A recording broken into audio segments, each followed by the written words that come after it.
Starting.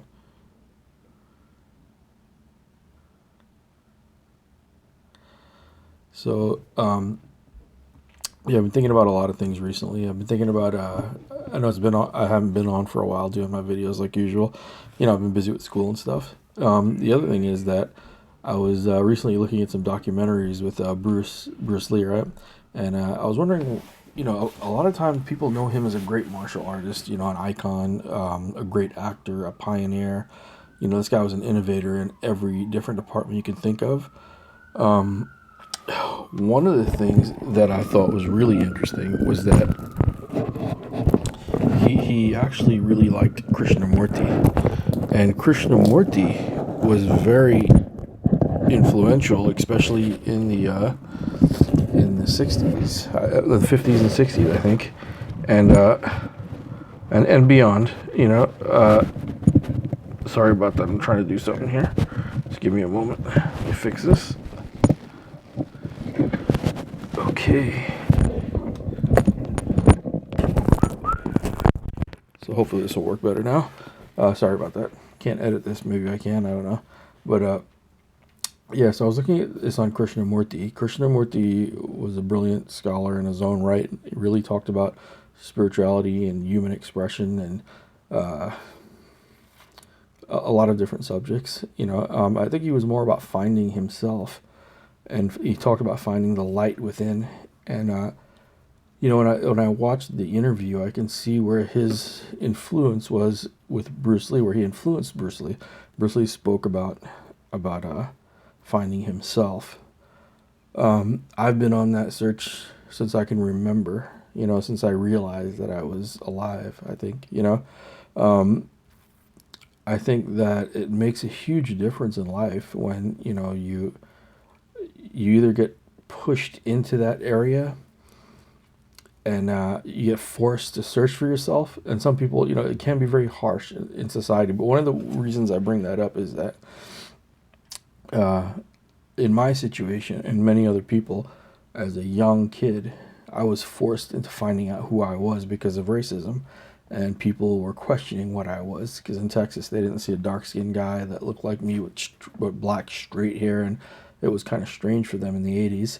And that made me go on this search because everybody kept asking me, what are you, man? Are you Indian, American Indian? Where are you from? Blah, blah, blah. And people kept asking these questions. And I used to think it was horrible. I was like, oh, these people are horrible. This is mean. This is blah, blah, blah.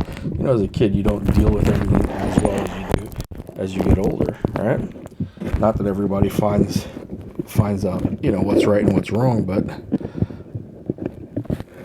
these are, if you look at these things correctly, they are strategically almost, I would say, placed there by a higher source. And if unfortunately, in some areas, I didn't, not only myself but other people weren't, I guess, realized enough yet. We had to go through our karmas to get to the point to realize. Sorry about that, guys. I had a little first time using this whole setup. It's pretty awesome because I can actually see what I'm doing at the same time. So I have the camera up here, and I have my monitor down here, and I have my mic right here, which you guys have been seeing me play around with. I have my doggy back there, if you can see back there. It's the side, backwards. But as I was saying, was I think one of the, important factors that people don't factor into life, especially when you're dealing with subjects like race and racism and these things. It took me, I would say, all my life to realize how important it was for me to actually have those experiences, because it made me, at the age of 8, 9, 10, 11, 12, those ages where kids are playing with toys. Here I am doing research to find out, what does the word Indian mean? What does the word human mean? What does the word nigger mean? And I had to find all these meanings. Like, what do these people mean by these things? And I was still am a very, I don't want to say anything that sounds bragging or anything like that, but I like to research things, and I don't know what the word is for that. I can continuously research things until I can find a meaning for myself, meaning I get so much information that I can put it together in my own way. And that's sort of finding yourself also, coming to an understanding on your own. And I was like that from a kid. So that's the difference of how how I try to do things now. But even back then, I had to deal with, just like everybody else, I had different situations that I had to deal with. One is one of the only Indian kids in America, growing up in three different white families, a broken home, being born in Brooklyn, in New York, and then moving to Texas, Houston, Texas, about 1979, 1980. I always tell people that my first gurus, really, people don't realize this. Your first guru that you have are your parents, right? After your parents, your other first gurus are the ones that you see on TV. That's how powerful media is. It can make the strongest impression on the youngest minds and even older minds. But when you're a kid, Bugs Bunny was a favorite of mine. Maybe that's where I get my sense of humor and my smart ass remarks that people love so much on Facebook. But I think all these different things create who I am, and I'll get into that further. Icons, heroes, Spider-Man, Bugs Bunny, who else? Jesus. When I found out about the Buddha, the Greek gods, there's many different ones. The Hindu gods, many different superheroes. I had so many different things. Scooby-Doo and, Shaggy. It was like Mighty Mouse. But there were aspects of all these different animate, inanimate objects, and created animations, that made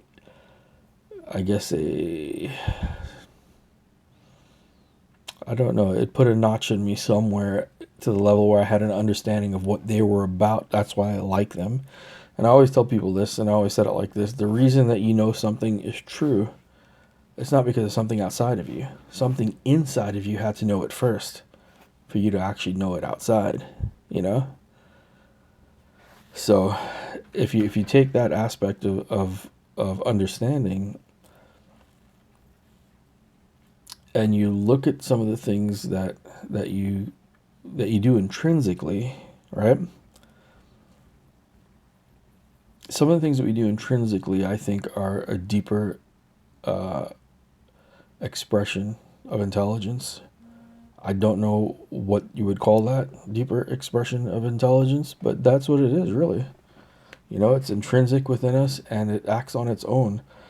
It helps to guide us if we listen to it. I think the reason that I call myself resilient is I'm wired differently from most people because I didn't grow up in the normal circumstance. And I had a few different things happen that would make me, as a very young kid, wired differently from other people, from other kids. And maybe I was born this way too, but I think it was a combination of both, so you get into that area of either nature or nurture, it was an environment, was it genetics?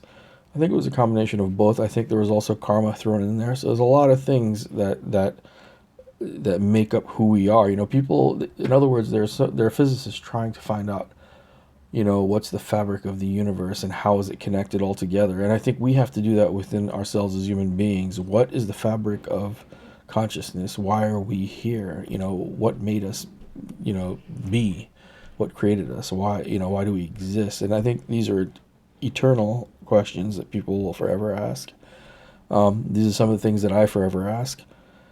I found myself at this age now, 46, and doing the things that I wanted to, if I had had the chance when I was younger, to really research. I mean, I'm spending so much more time now creating, if you look at my Instagram stuff, you'll see all the pictures that I have that I've drawn since I met my wife, Maya.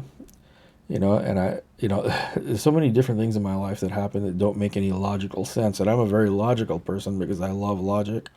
I mean, I was studying logic as a kid, and I really loved astronomy and physics because it was a place that we haven't explored. It was a place that you could find new things, and I think that anybody that likes to discover would have loved physics. And I mean, that's what I feel.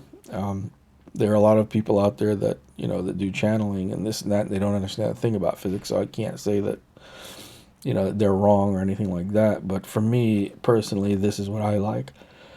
I guess it was like, when you have steps to doing a math problem, you kind of find that you're literally climbing steps of intelligence, of understanding. The higher you get, the more you can look back and say, oh, I understood that last step, you know?